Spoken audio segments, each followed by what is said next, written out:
So all of your favorite cartoons have ended and you have nothing to watch.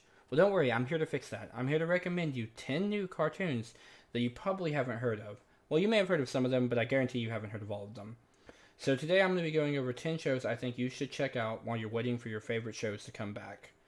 And since we don't know when the Owl House is coming back, when the next episode of Hell of a Boss is, or if when there will be more Hazbin Hotel or Amphibia, and I think even Molly McGee is in a short hiatus, then you guys could probably really use some shows. Let's get started. So, without further ado, the first show I'm going to recommend is Young Justice.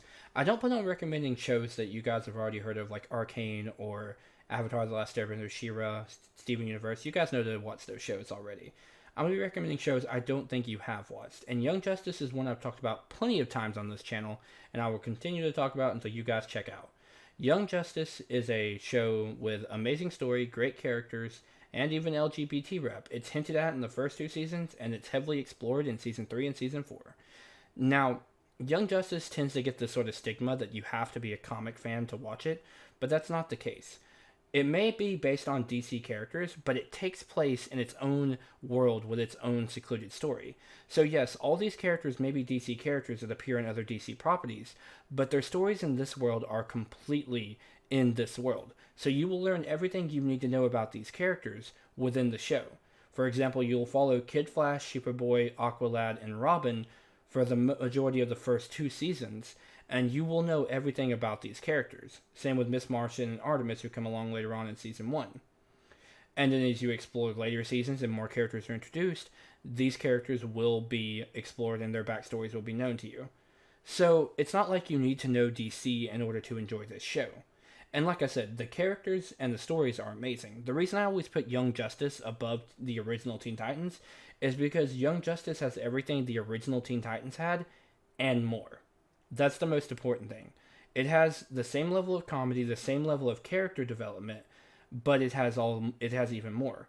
And like I said, in the earlier seasons there was some LGBT stuff hinted, but by the time you get to season 3 and the show is no longer having to abide by Cartoon Network's strict censoring rules, the characters are fully explored. Like, characters you may have thought were bisexual are actually bisexual. Characters you thought were trans actually do come out as trans. It's really great. And one of the things that I think is most important is that season 3 was airing at a time. So, season 1 and season 2 aired in early 2010.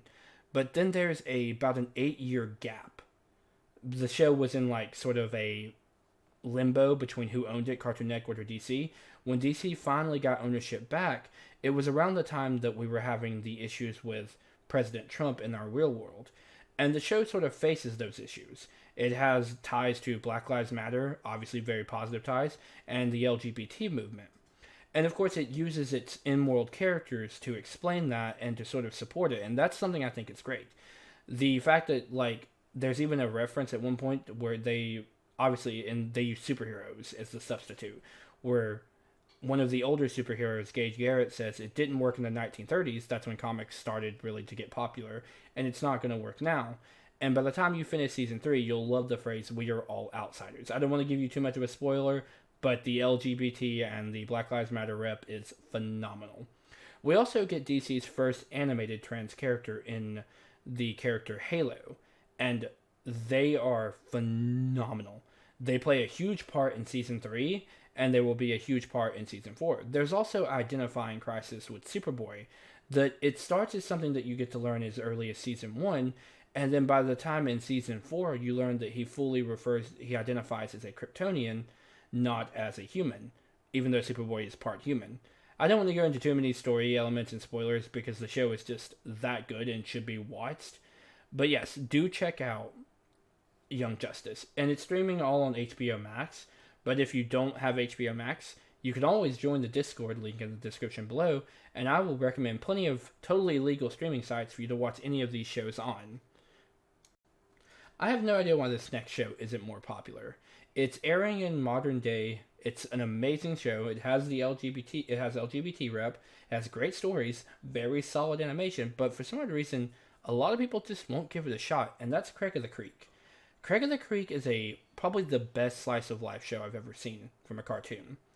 It takes place over the course of like these young kids' summer, and it tells stories and adventures that are relatable to all ages. For example, the show is kind of deep at times. The show can take things that you would think are mundane and turn them into something that's like an epic tale. For example, there's a game of Capture the Flag that I was so invested in, it felt like I was watching World War II. Or there are stories like where they're sailing down a simple creek to a river to find like a hidden supposed like place, but it's really just a rock, like basically.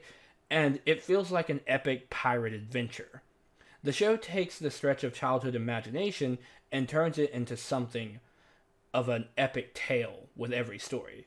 And this is just like Craig of the Creek's natural strength. You combine that with a racially diverse cast, and a bunch of people learning about their LGBT natures and possibly their sexualities. Not to mention the different rep for different types of kids, such as kids with autism and stuff along those lines.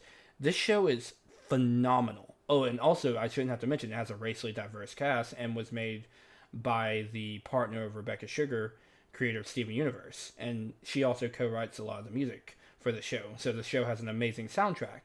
Add that with the fact that the show also has great things for all ages and a lot of references to other shows and animes and cartoons. I don't understand why this show isn't more popular. Like, seriously, go watch Craig of the Creek.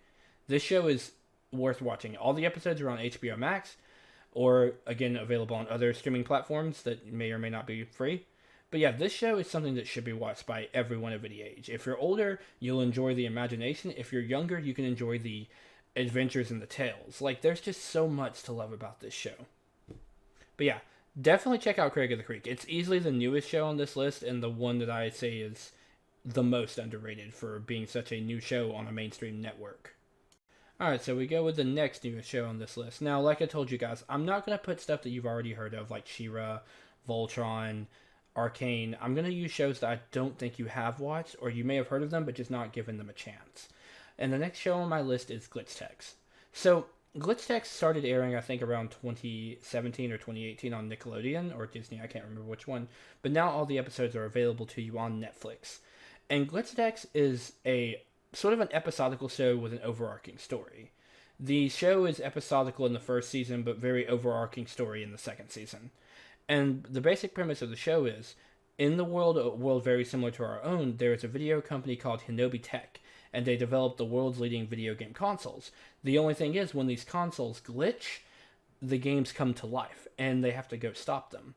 They send out these sort of GameStop, Geek Squad-style tech support agents who have to go fight the video game glitches and defeat them and then erase the memories of the people there and reset the world and damages that were caused by them. It has sort of this Men in Black, Back to the Future kind of feel to it, and it's amazing.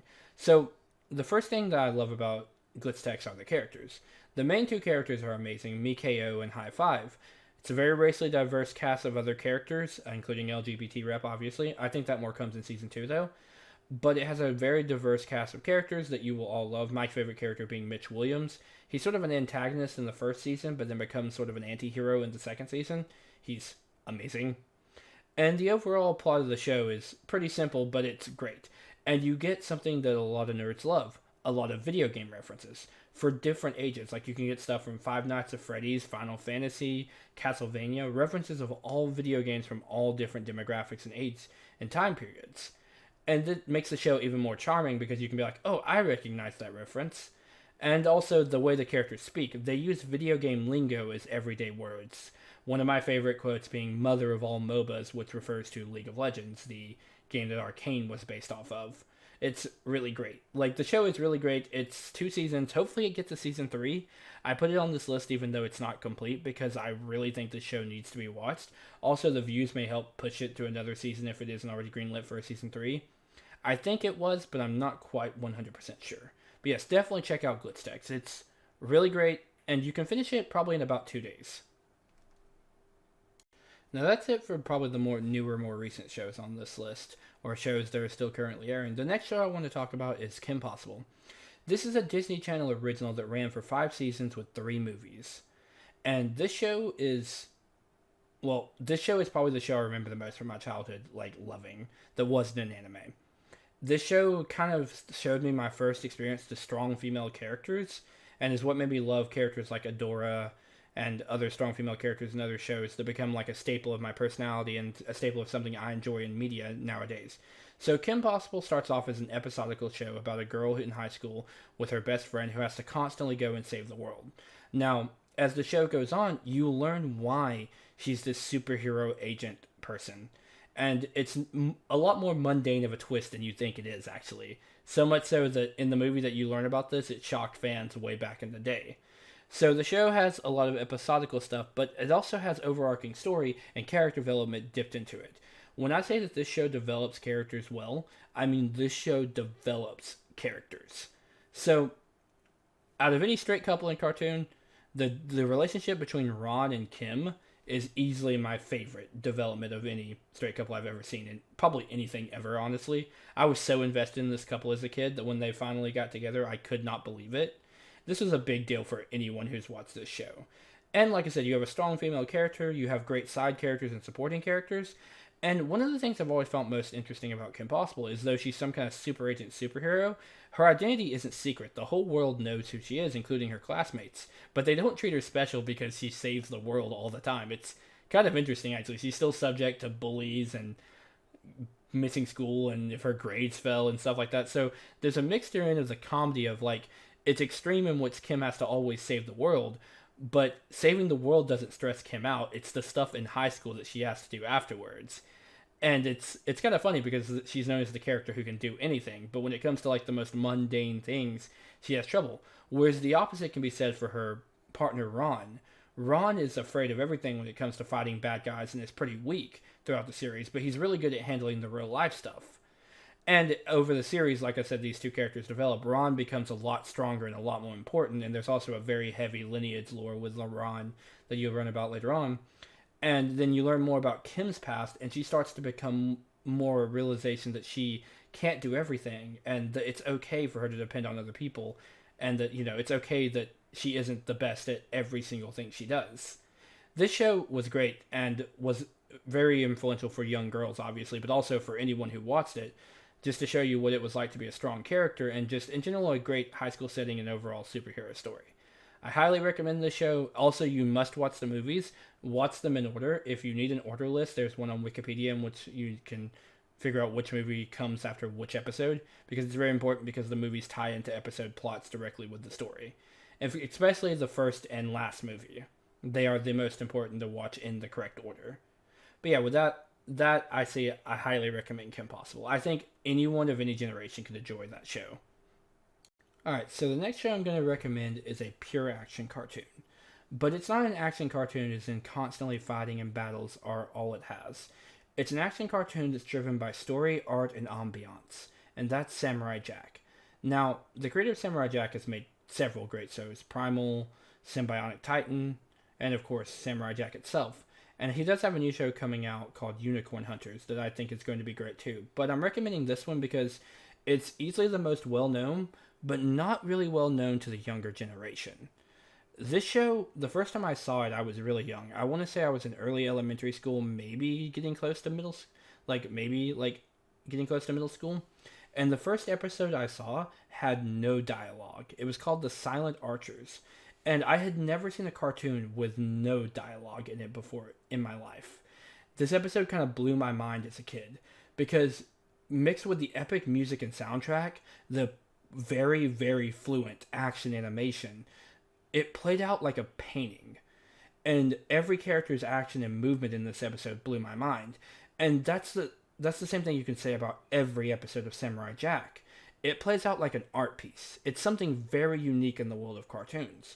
It relies heavily on its ambient nature, its ambiance, and its more fluent animation over character dialogue and explanation. Everything is explained through the action and scenes that we see. And with the main character, he also doesn't speak very much, so it makes a few times when the character does speak completely, like, groundbreaking. This show is style at its finest. The overarching story for Samurai Jack is there's a samurai named Jack. He's from the pre-Edo period of Japan, close to the Edo period, and his village is attacked by an ancient demon named Aku. Aku plans to destroy the world, but not just destroy the world in Jack's time, he wants to destroy the world in every time zone ever. So he goes and he gets attacked by Jack. Jack ends up getting teleported into the future chasing after Aku, and it's just Jack chasing Aku through all of these different timelines. So this makes up for like a really interesting story because one, Jack is from the past, so he ends up in these more futuristic timelines, and you can meet characters in these timelines that become allies of Jack that will, when he goes up, say, another 50 to 100 years into the future again to chase Aku further, you get to meet these characters again, but much older, and it sort of creates this like lineage of what their life was throughout the years, because Jack he himself doesn't age through the story because he's constantly jumping through time, but all the allies that he meets and all the characters that he teams up with, is he keeps jumping into the future, they keep aging, and you get to see developments that happen in the times in which Jack is not there to fight Aku. And it creates this like patchwork story that when it's all put together, it's something truly beautiful. Out of action cartoons, I would highly recommend this one. This one is art at its finest. You can watch Samurai Jack on HBO Max, or you can watch it on any of these totally legal streaming platforms if you join the Discord below and ask me for them. So before I recommend this next one, let me be clear. I don't like Butch Hartman. I really don't. I think he's a kind of an overrated guy. He's sort of an asshole, and I don't enjoy him. But what I do enjoy is Danny Phantom. But I will say this before I start this recommendation. Butch Hartman is credited with creating Danny Phantom, but he's not the one who made it great. It was the co-writer of Danny Phantom, Scott, that made the show great. And he's the one who wrote the deep lore and characters and designed every ghost in the series. Butch Hartman basically wrote the jokes. That's pretty much it. And when it comes to Danny Phantom, I think this show is a must-watch because, one, it still holds up even to this day, being made in like 2001. But two, it's because if it wasn't for Danny Phantom, we wouldn't have some of the greatest cartoons that we've ever had. See, at the time that Danny Phantom aired, action and story-driven cartoons were dead. Thanks to Danny Phantom doing so well, it inspired shows like Teen Titans, Young Justice, Avatar: The Last Airbender. It gave cartoon networks, not just Cartoon Network, but it gave cartoon channels a reason to invest in action storylines again. Because of that, Danny Phantom is credited with starting a new renaissance in action cartoons. And though it's not the best cartoon from this era for action, it is the sort of like mainstay staple. And the story mixed with comedy is great. So the story of Danny Phantom is pretty simple. In fact, you hear it in the opening. Young Danny Phantom, he was just 14 when his parents built a very strange machine that was designed to view a world unseen. This, of course, is the basic premise of the story. Danny Phantom's parents created a sort of like wormhole into a realm of spirits and ghosts that exists next to our world called the Ghost Zone. Danny, when he went inside the machine to check why it wasn't working, his molecules got all rearranged and he became part ghost, or in the series they refer to him as a half-human, half-ghost. This sets up the basic premise of the story. So now that Danny's parents have created this portal into the Ghost Zone, he has to stop all the ghosts that are coming through. He can't destroy it because destroying it could cause a collapse in between the two worlds. So he has to just sort of stop every ghost that comes through the portal. Now, when I say that these ghosts have dark stories, I mean some of these ghosts have really dark stories, especially for a kid show. And as the story goes on, you learn that the Ghost Zone has a rich history of rulers and emperors and powerful creatures that are much more ancient that Danny has to get stronger to fight. You also learn that Danny isn't the only Haffa. In fact, his parents accidentally created another Haffa in his father's childhood friend and Danny's rival, Vlad Plasmius, who is actually my favorite character in the series. Because I just don't know, as I grew up, I just found Vlad to be very funny and relatable at times. But yeah, so this story and show has a great overarching story, and the first 3 seasons and the first two movies are really great. And the ending isn't bad either. There's sort of a big payoff for like Danny and Sam, one of the other characters in the show, when they finally get together. It's sort of like a long-awaited relationship between friends that you knew they liked each other, but it took them way too long to admit it. Also, Sam's a tough goth girl, so you've got that if you're into goth girls. I know a lot of you are. So there's that. Also, there's a pretty racially diverse cast, and the ghosts are easily one of the most interesting part of the stories. My personal favorite ghost is Ember. She was a pop star who died in a fire, And if you listen to the lyrics of her song, it's her singing about how she died and why she did it. She died so everyone would remember her forever. And so she would be immortalized. She kind of Kurt Cobained herself in a way, but with fire instead of a gun. And that's, yes, incredibly dark for a kid show, but it also makes the show really interesting. So I would highly recommend Danny Phantom. It's the perfect mixture of comedy and action. And what I will give Butch Hartman credit for, and this is the only thing I will ever give Butch Hartman credit for, is that he knew when to put jokes into the action.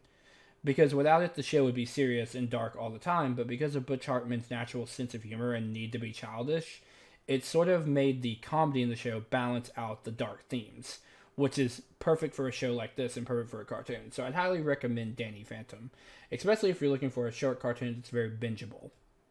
So transition to another show that I think a lot of you probably haven't heard of, Generator Rex. So this is an original story written by the creator of Ben 10. Now, I know a lot of you probably do know Ben 10, but you probably haven't watched the original Ben 10. The creator actually passed away not too long ago, and the current Ben 10 stories aren't written by him. So that should give you an idea that it's not based off the modern Ben 10. No, we don't talk about Ben 10 Teen Titans Go. But Generator Rex is another story that exists within the same world line as Ben 10. There's even a crossover episode where Ben gets transferred to Rex's world and they have a team up. But the basic premise to Generator Rex is that essentially humanity is coming to an end. There was this plague of unknown reason called nanites, and it started infecting every human. Now, some humans don't have a reaction to it, and some do. Some of their reactions can give the humans sort of superhuman abilities, and some of them can turn them into horrifying monsters with the potential to destroy the world. Well, the main character Rex was also infected with these nanites, but when he was infected with something called alpha nanites. This allows him to absorb and sort of turn off the infected nanites and purify humans. This is, of course, a big premise of the show, but I will warn you, this show is a lot darker than given in the first couple of episodes. In fact, this was one of the first cartoons that I saw openly kill characters, and I don't mean kill like bait kill like with Marcy and Amphibia. I mean, there were legitimate good characters in this show that will die. In fact, there's an overarching plot with Rex where he thinks he can save everyone, and one of his main character stories is learning that he cannot rescue everyone. And the person that he learns this from was actually a girl he loved.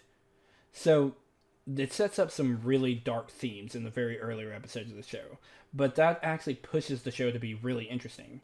Now, over the 2 seasons, the show does it ends somewhat completely and somewhat on a cliffhanger. It wasn't finished, but it was left open-ended, so the ending is satisfying enough that you can enjoy it, and no, it won't be finished with the creator no longer being alive, obviously. But that doesn't mean you shouldn't give it a watch. The main villain of the show is also incredibly interesting. He has something called, I want to say, either gamma or beta nanites, and what this allows him to do is activate the monster gene within human nanites.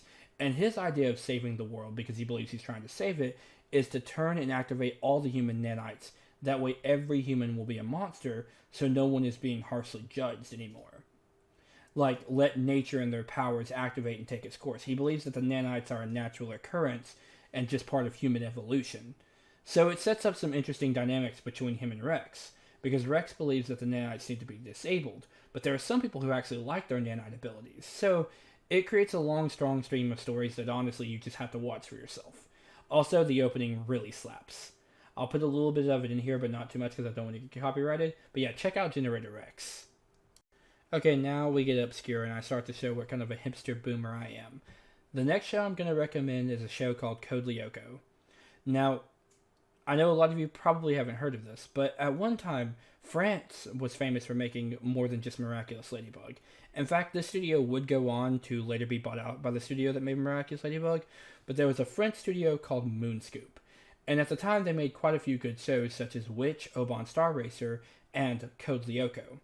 These shows would later be translated into English and brought to America. I remember watching Codelyoko, I want to say sometime in late elementary school, early middle school. And for me, I thought it was an anime for the longest time, because it has a very anime-esque art style, and a very anime-esque story, and even a very anime-esque opening.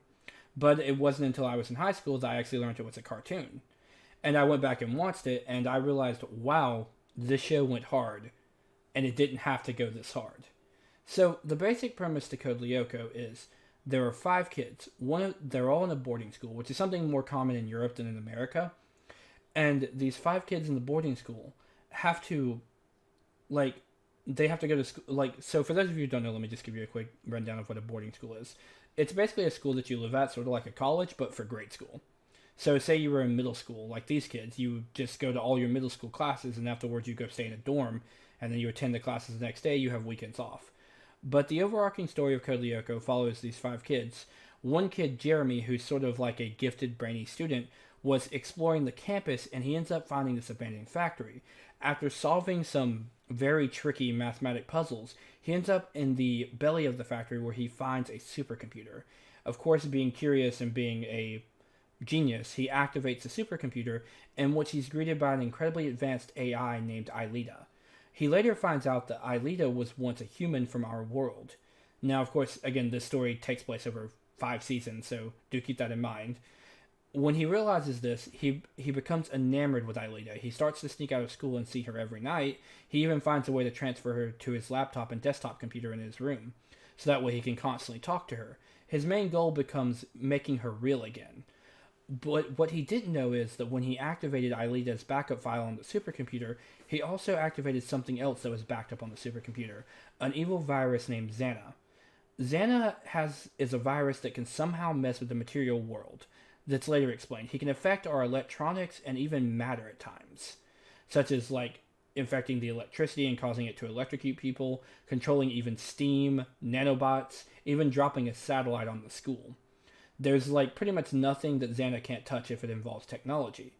Now, I know what you might be thinking, why didn't he just shut down the computer and kill Xana? Well, once the backup files are activated, if he shut down the computer, it would be killing Xana and Aelita, and by this time in the series in which Xana starts attacking, Jeremy's already become infatuated and fallen in love with Aelita, even though right now she's just a virtual program.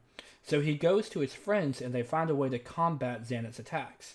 In order to fight Xana in the real world, they have to go to the computer world called Lyoko, the world that Aelita and Xana exist in. Every time Xana attacks, he activates a tower in a different area of this world. These guys have to escort Aelita to the tower so she can deactivate it and stop Xana's attack on the real world, while fighting Xana's in-computer world monsters. This show shifts between 2D and 3D animation, which is something really unique for the time, and honestly the animation really isn't that bad. And it still holds up. Now, I will admit the English voice acting is hokey, but it gets better in Season 3, so if you can handle it for Seasons 1 and Season 2, I promise you the English voice acting will get better, or you could always watch it in its original French dub. Both are on Netflix. Then, as the story progresses, you learn more about Aelita's past, what she was when she was human, what Xana is, how she ended up in the computer in the first place, and even how Jeremy plans to virtualize her and make her a full human again.